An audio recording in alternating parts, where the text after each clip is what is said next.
Hello there. Thank you for coming to talk and to listen. Today I've got a wonderful story from the history, and I'd love to share it with you. The story is about the Pendel Hill Witch Trials. Most of you haven't heard about this. Most of you know about the more famous version of the Salem Witch Trials, but the Pendel Witch Trials are very unique and very interesting parts of the history. So, the Pendel Witch Trials were part of some of the most famous witch trials in England. This trial was over the lives of 12. They stood accused as living as witches within the Pendle Hill area. They were accused of multiple murders and using their powers to harass the people of Lancaster. By the use of their witchcraft, the Pendle Hill Witch Trials has had a long-lasting impact on the public imagination of witches. What made this trial so unique is that 10 of the 12 accused were hung through the testimony of a 9-year-old, a little girl named Janet Device, a traitor to their family, as 4 of the people that were hung were of her own family and kin.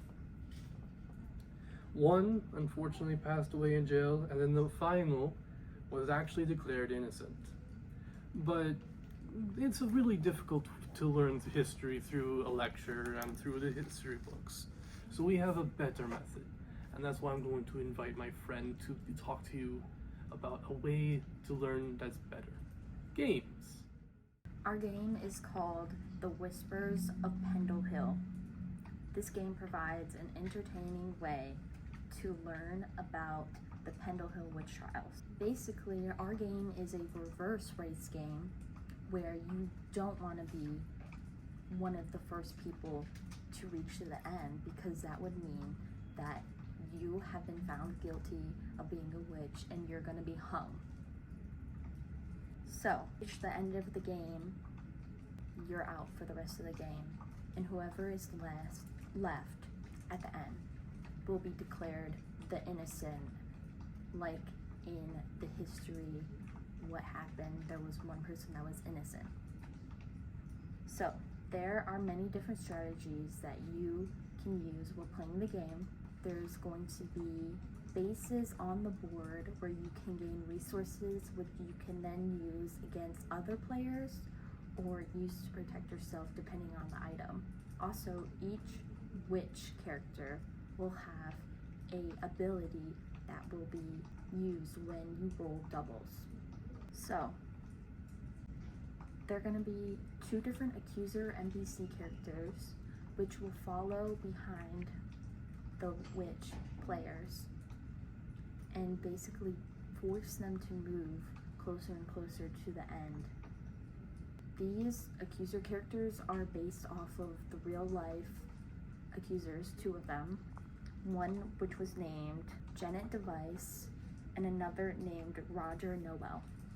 The way that the accusers move is randomized. So this game is going to provide you with enough information to be able to know about the Pendle Hill Witch Trials and the people who lived through it. Playing as a witch will give you a good idea of how accusations can spin out of control and lead to ultimately death. We decided to choose these specific trials because many people have misconceptions about the witch trials, and this is a fun way to learn more about it. People would want to play this game because it's interesting and it's an important part of history that many people only know the Salem witch trials. They don't know about what happened in Europe or any other place. So this game will show that